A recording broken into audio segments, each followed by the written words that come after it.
Hi guys! Ayun na nga, pagkakuha namin sa aming sasakyan, nag-drive agad kami from Geretsried, Germany, papuntang Munich.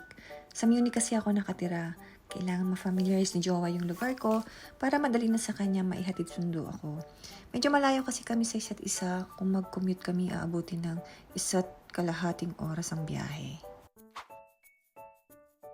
Medyo maulan tong mga panahong to, pero carry lang.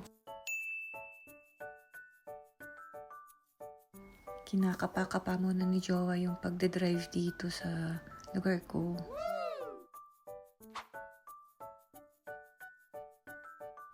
Maliit lang yung kalsada kasi nasa loob lang kami ng Pasing District. Wala kami sa autobahn or highway. Kaya may mga nakakasalubong kaming mga city buses.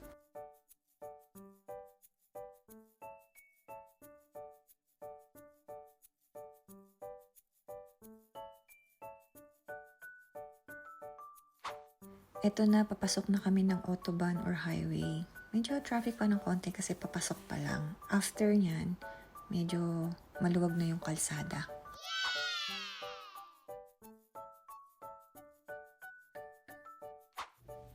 Ito na yung autobahn or highway. Once na pumasok ka na dito, pwede ka na mag-drive as fast as you can.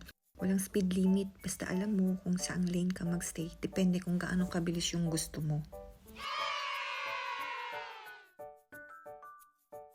Challenging yung unang drive namin sa autobahn kasi maulan talaga.